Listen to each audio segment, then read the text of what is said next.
Comment se passent les choses dans la réglementation dans le monde que je connais, moi? Déjà, il y a déjà une différence, un gap entre la découverte et sa diffusion. C'est le moment où le papier est publié et le moment où on sait qu'il y a quelque chose. Il faut le formaliser, le vérifier. J'estime ça à 3 ans.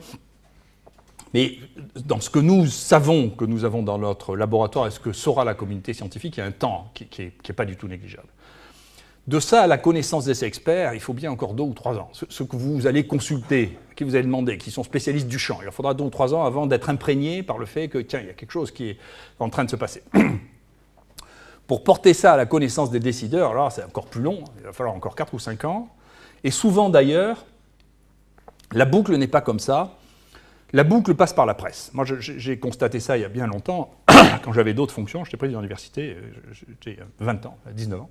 Je me suis rendu compte de ce que je racontais dans les cabinets et chez les hommes politiques, ils s'en foutaient en réalité. Ils n'écoutaient pas, ils disaient, lui, il dit ça.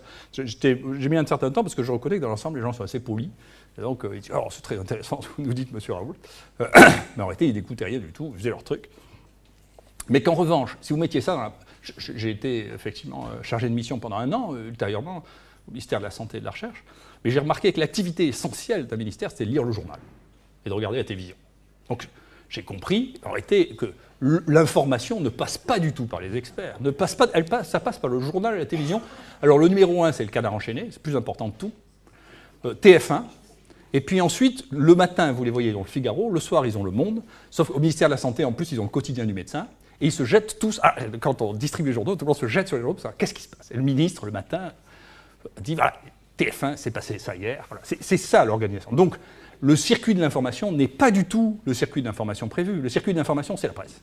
D'accord? Et donc, moi, c'est à partir de ce moment-là que j'ai essayé de diffuser un certain nombre de choses que je pensais. Et d'ailleurs, les conséquences ont été beaucoup plus directes que tout ce que j'avais pu faire comme expert ou comme président d'université. Il ne faut pas se leurrer. Donc, à l'époque, j'avais écrit le Figaro économique, une 30aine d'articles avec Jean-Jacques Rosa. Et depuis, je fais ça, des tribunes et des éditoriaux dans Le Point, parce que c'est ce qui, en réalité, attire l'attention et des politiques, et pas que des politiques, les cabinets, les directeurs de trucs. C'est ça qui attire leur attention. C'est pas du tout ce qu'on dit, nous, comme nous, ils nous prennent pour des oiseaux bizarres, ils nous laissent parler, et ils s'en fichent. Donc, toujours est-il qu'au bout de 10 ans, eh bien, on arrive à une réglementation. Et cette réglementation, elle fonctionne comme si, effectivement, ça y est, les faits étaient établis et immuables. Mais c'est pas vrai. Je vais vous donner des effets, des éléments sur la réglementation qui me paraissent des choses extrêmement intéressantes et qui vont regrouper cette question qui est pour moi une question extraordinairement importante, qui est la réflexion sur la propriété intellectuelle. Voilà. Vous savez qu'il y a des épidémies de poux un peu partout. Moi, je suis sollicité, y compris parce que des gens que je connais autour de moi qui sont poisonnés, parce que je travaille depuis 25 ans sur les poux, mais surtout sur les poux de corps, chez les clochards, chez les gens très pauvres. Mais bien entendu, c'est les mêmes que les poux de tête. Vous avez les poux, vous donnez 2 comprimés à un gosse le soir et puis il n'y a plus de poux du tout. Donc c'est extrêmement simple, c'est extrêmement connu, on sait ce que c'est un vieux médicament qui a 30 ans, qui a été découvert par Merck, qui s'appelle l'ivermectine, antiparasitaire. Mais vous ne pouvez pas l'utiliser. Et vous ne pourrez pas l'utiliser. Pourquoi vous ne pourrez pas l'utiliser? Ce médicament est génériqué. Il n'a pas d'AMM pour les poux. Si vous voulez un AMM pour les poux, ça va coûter extrêmement cher. Ça va vous coûter, je ne sais pas, 2, 3 millions d'euros. Et celui qui va faire ça, quand il aura eu l'AMM, tous les autres vont profiter de son AMM pour le vendre génériqué à des prix ridicules. Donc vous n'avez pas d'issue. C'est un des problèmes de la propriété intellectuelle, c'est que si vous découvrez une propriété d'un ancien médicament, eh bien vous ne pouvez pas l'utiliser parce que personne ne va payer le coût de la réglementation pour pouvoir l'utiliser. D'accord? Et donc vous êtes au milieu d'une épidémie stupide, on sait très bien ce qu'il faut faire, ça marche très bien, mais on ne peut pas le faire parce que c'est impossible. Il n'y a pas de modèle économique, c'est impossible. Hein? Oh, c'est pas le seul. Celui-là, grippe, ça c'est vraiment, si vous voulez, extraordinaire quand on voit le processus de décision de réglementation. Je connais bien la grippe, j'ai des opinions qui sont assez marquées sur ce domaine-là. Quand grand fantasme dont je reparlerai de la grippe aviaire s'est développé, vous êtes rentré, c'est pas c'est pas la faute de la réglementation, c'est la faute de l'absence de lucidité. Les champs thématiques, la spécialisation maladive dans laquelle on est, amène à faire que les virologues sont d'un domaine et les bactériologistes sont un autre, et qui ne se rencontrent jamais. D'accord? Et donc, pour la grippe, on appelle les virologues. On réunit tous les virologues ont une opinion sur la grippe, Et en particulier, la grande crainte, raisonnable, hein, c'est qu'il s'est passé au début, à la fin de la Première Guerre mondiale, la grippe espagnole, qui n'était pas du tout espagnole, c'est l'intoxication des Américains, c'est la grippe américaine. Elle est née aux États-Unis, enfin les États-Unis, on l'a vendue comme grippe espagnole, je ne sais pas comment ils ont fait le coup pareil, enfin c'est un truc extraordinaire. C'est un truc extraordinaire, ça. Et donc, la grippe espagnole tuait plusieurs millions de personnes, et donc on reste des hommes jeunes, militaires, collectivités, et donc on reste effaré par ce phénomène qui, aux États-Unis, a été le seul phénomène visible pendant tout le XXe siècle qui ait réduit l'espérance de vie. Donc c'est un phénomène colossal. Et donc la grippe, du coup, bien entendu, suscite beaucoup d'émotions. Ça tue d'ailleurs, honnêtement, régulièrement, tous les hivers, en France, peut-être 10 000 personnes, entre 5 et 10 000 personnes, pas très bien, mais enfin de cet ordre-là. Et donc, quand les choses se sont mises autour de la grippe, tout le plan a été fait autour de la grippe. Donc autour de la grippe, le vaccin contre la grippe, le vaccin en plus dérive qui était dû au fait qu'on croyait vacciner contre la grippe aviaire, ce qui n'avait rien à voir, c'est-à-dire que les stratégies vaccinales qui ont été prises, 2 injections, les adjuvants étaient faits pour la grippe aviaire et pas pour la grippe ordinaire, pour laquelle on n'a pas besoin ni d'adjuvants ni de 2 injections. C'était de la grippe H1N1, l'épidémie qu'on a. Mais surtout, pendant que la grippe est arrivé un papier génial, c'est que les gens ont repris les nécropsies, les autopsies de tous les corps gelés, de tous les corps qui étaient de la grippe espagnole de 17-18. Et de quoi ils sont morts? Ils ne sont pas morts de grippe, ils sont morts de surinfection bactérienne, 95%. Donc dès ce moment-là, ce qu'il fallait faire, moi j'ai fait ça dans ce que j'ai trouvé, c'est le bulletin du Conseil de l'ordre des médecins, en mai au tout début, en disant attendez, le point essentiel là, ça va être les antibiotiques. Donc il faut donner les antibiotiques parce que c'est les antibiotiques qui vont tuer dans la grippe.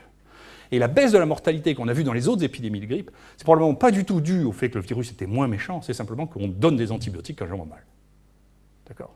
Et de la même manière, et donc la clé du traitement de la grippe, donc maintenant on le sait, le Tamiflu ne servait à rien, on a acheté stock colossaux parce qu'on le prescrit trop tard, c'est-à-dire quand les symptômes de la grippe apparaissent, en réalité, c'est le témoin déjà d'une réaction immune, et donc le Tamiflu marche extrêmement peu.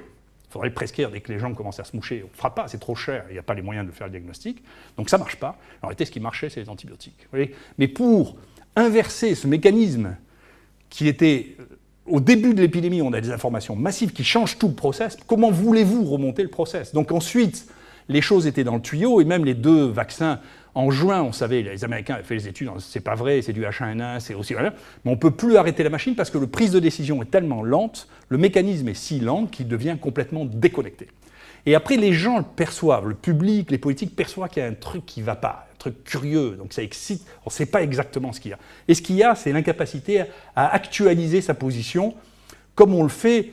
Effectivement, au cours d'événements dont on sait bien qu'il faut les ajuster en permanence. Les gens font une campagne, ils savent bien qu'on change tous les jours le truc en fonction des nouveaux éléments qui arrivent, surtout quand on met une pression pareille dessus. Donc vous voyez, ça aussi c'est une question, comment on va régler ça? Moi j'ai beaucoup d'inquiétudes sur ce problème-là, c'est comment on gère le placebo, le droit d'information du malade, la tromperie sur les médicaments. Le placebo, là il y a un très beau travail qui vient de sortir, qui montre que sur les traitements au long cours, pour la douleur, pour l'insomnie, les placebos font aussi bien que les médicaments qu'on prescrit. D'accord? C'est vrai. Mais comment on fait pour prescrire un placebo? On ne peut pas prescrire le placebo. Vous ne pouvez pas dire, vous n'avez pas le droit, il y a un truc d'information dedans, on ne peut pas vous dire, on vous donne un truc de talc parce que de toute manière, ça va aussi bien, on sait très bien que ça marche le placebo, là aussi, maintenant on voit les aires du cerveau qui s'illuminent quand on donne du placebo. Comment on fait? Ça m'est égal en France, ce qu'on fait, on prend de l'homéopathie ou de l'aromatothérapie ou n'importe quoi. Mais moi, je ne suis pas sûr que ce soit autre chose. Je ne sais rien, la vie est pleine de mystères. Mais donc, il y a des alternatives, mais il ne faut pas vous étonner qu'il y ait des médecines alternatives, parce qu'il y a des choses pour lesquelles on n'a pas besoin de médicaments chimiques, qui marchent très très bien, mais simplement, notre société ne nous permet plus de leurrer le malade, et qui en a bien besoin pourtant. Donc comment on fait pour leurrer le malade, pour le guérir, sans lui donner une cochonnerie? C'est compliqué. D'accord. Et donc, on voit bien que les politiques ne peuvent pas changer ça, c'est un problème de société. Comment on fait ça? On ne sait pas faire. Voilà. Là, c'est pareil, c'est intéressant. On a un problème de réglementation. Moi, je m'entends très bien avec le type de l'ANSES, parce que c'est mon copain d'internat, Dominique Marinaki, donc on s'entend très bien. Je vais lui dire comment je fais. Voilà, je veux faire des greffes fécales parce que tu vois, c'est des greffes. Je te rejoins. Alors, c'est moins digne que toi. Je ne crève pas les visages, je crève de la merde. Mais comment on fait? Il y a une infection à Clostridium difficile qui est très grave. De temps en temps, au bout de 3 échecs, les gens voilà, ils vont mourir si on ne continue pas. Et donc, en réalité, c'est dû à la fois à la bactérie, mais à un déséquilibre de flore. Et donc, si on remet une flore normale, en pratique, on prend les selles de la famille, on leur injecte, après l'avoir un peu bidouillé, par une sonde dans l'estomac, et ça les guérit. 95% de réussite. Mais comment ça, on gère ça dans la réglementation? C'est un truc, je ne sais pas comment. Alors, ce que font les gens, ils ne respectent pas la réglementation. Donc, il y a 2 hôpitaux qui le font déjà. Hein, il y a un à Angers et un à Paris. Et puis, ils font, sans rien demander à personne, parce qu'on ne sait pas qu'il y a un marquage chez eux de la merde du voisin. Enfin, on ne sait pas comment faire. Donc, c'est un truc nouveau. Personne n'avait prévu la réglementation qu'on va faire pour faire les greffes fécales. C'est un truc nouveau. Voilà. Alors, ensuite, le problème de la propriété intellectuelle, moi, ça m'irrite beaucoup parce que je n'aime pas Johnny Hallyday, d'abord. Et ensuite, je ne comprends pas pourquoi les ayants droit de Johnny Hallyday auront droit à bénéficier des droits d'auteur de ces couillonnades pendant 70 ans après qu'il soit mort, alors que si quelqu'un invente quelque chose qui sauve les gens, entre le moment où il a développé son produit et le moment où il a déposé le brevet, le moment où son produit est mis sur le marché, il faut 10 à 15 ans. Et il va donc pouvoir gagner de l'argent pendant 5 ans avant qu'il soit génériqué. Mais c'est suicidaire. C'est un modèle économique suicidaire. Et donc, qu'est-ce qui se passe? Bien entendu, la réaction, on l'a vu de l'industrie, comment elle s'est défendue l'industrie. En dépassant les autorisations d'AMM, et vous avez vu, il y a 3 grands procès spectaculaires aux États-Unis où Pfizer a été obligé de rembourser des dizaines de millions de dollars pour avoir vendu des produits en dehors de leur indication. Donc, c'est vendre très très cher, mais il y a une limite, et 2, vendre massivement en dehors de l'indication pour pouvoir gagner de l'argent pendant la toute petite fenêtre pendant laquelle on gagne. Il faudra bien, on ne pourra pas augmenter les besoins de réglementation jusqu'à 15 ans pour le développement d'une molécule sans mettre en parallèle une augmentation de la propriété intellectuelle. C'est suicidaire. La deuxième chose, c'est quand quelque chose est génériqué, plus personne ne fait de développement. L'État ne s'y substitue pas. Et donc, pour les antibiotiques que je connais bien, 60% des molécules antibiotiques les meilleures sont génériquées. Mais on ne peut plus y avoir accès. On ne peut plus faire d'études. Moi, je me rappelle, quand j'étais au ministère, on était excité sur le bioterrorisme. Le meilleur traitement pour le bioterrorisme, c'est, pour les suspicions, c'est la doxycycline IV. Il n'y en avait plus en France. Donc il a fallu obtenir spécifiquement un accord avec l'Allemagne pour que l'Allemagne, qui faisait encore de la doxycycline IV, en donne dans quelques CHU, alors que c'est le produit de référence actuellement pour le traitement de première intention des pneumonies en Angleterre et en Australie. Mais ça ne coûte rien, personne n'y gagne d'argent. Donc il faudra bien trouver un modèle économique pour dire, je ne sais pas, un laboratoire, tenez, on vous donne un monopole, je ne sais pas, comme pour le téléphone, développez ça, vous gagnerez de l'argent, on vous garantit qu'il ne va pas y avoir un autre qui va venir se mettre sur le marché et le vendre 10 fois moins cher que vous, si vous faites le prix du développement. Il faudra repenser une vision capitalistique des molécules antibiotiques. Les mêmes molécules, sauf à faire ce que fait un peu l'industrie, c'est-à-dire des molécules qui sont faussement différentes. Là, maintenant, c'est la tigecycline qui aurait été de la doxycycline, c'est pareil. Mais ça coûte 100 fois plus cher parce qu'on peut gagner de l'argent avec la tigecycline et pas avec la doxycycline. Donc il y a une vraie réflexion. Et le vrai problème de résistance aux antibiotiques, c'est qu'on n'utilise pas les molécules qui sont anciennes parce que personne ne fait les travaux sur les molécules anciennes. Et donc, c'est pour ça que je vous dis, j'ai décidé il y a quelques années de diffuser moi-même ce que je pensais, parce que je le trouve... Alors, et dedans, j'espère que ça reviendra, là aussi, par le public. J'y arrive pas pour l'instant, mais ça viendra auprès du ministère, parce que, par exemple, c'est des choses pour lesquelles je reconnais que j'ai eu un échec assez violent. L'OMS... Toutes les institutions internationales ont divisé les maladies maintenant entre maladies transmissibles et maladies non transmissibles. Le problème des maladies non transmissibles, c'est que entre 1 tiers et 50% des maladies non transmissibles sont dues à des agents transmissibles. Donc c'est idiot, mais on n'arrive pas à le sortir. Le cancer du col de l'utérus, c'est une maladie transmissible, c'est du HPV. Le cancer de l'estomac, c'est du Helicobacter pylori, mais c'est dans les maladies non transmissibles. Donc maintenant qu'on a fait cette dichotomie, on n'arrive pas à revenir. Et donc, le virus HPV, qui donne des cancers du col de l'utérus, qui donne des cancers de la gorge chez les hommes et chez les femmes, qui donne des cancers de l'anus chez les hommes, a été prescrit au départ. Alors c'est trop cher, hein, mais plutôt que de négocier en disant écoutez, on va faire plus mais moins cher, On a dit au moment, c'est amusant, c'est Roselyne Bachelot qui disait ça, on va faire ça pour les vierges seulement. Alors, moi j'imaginais comme dans le film des Monty Python, le pharmacien demande à Wolfie, Are you a virgin? Après, on a dit, on ne va pas faire, on va pas demander est-ce que vous êtes vierge? On va dire, on va demander aux jeunes filles. Ce qui était idiot, c'est encore un truc de puritain, c'est-à-dire que la petite qui couche, elle ne prend pas les 4 virus, on congèle le premier coup qu'elle couche. Vous voyez, donc c'est progressif. Puis il y en a qui n'ont jamais les 4. Donc, si vous voulez, c'est un truc d'imbécile, c'est un truc, on ne sait pas d'où ça vient, c'est une maladie vénérienne en douille. On ne peut pas dire on va juste vacciner les jeunes filles avant qu'elles aient des rapports sexuels. C'est une maladie vénérienne. On va vacciner les garçons, les filles, tout petits, et puis voilà, on leur fera disparaître. Mais ça, vous ne pouvez pas le faire parce que, si vous voulez, il y a quelqu'un qui a décidé au ministère, la cible c'est ça, machin tout, c'est un cancer en privé, et donc on ne pense plus du tout sur une maladie transmissible. Donc vous voyez que donc, la dichotomie maladie transmissible, non transmissible, c'est un piège terrible. D'accord ? Et c'est simplement maintenant, il n'y a pas qu'en France, on ne sait pas en avance là-dessus, mais maintenant c'est aux États-Unis, en Angleterre, les gens disent, faut arrêter, on va proposer la vaccination aux garçons, aux filles, c'est une maladie vénérienne, quoi. Voilà, donc il faut bloquer la transmission.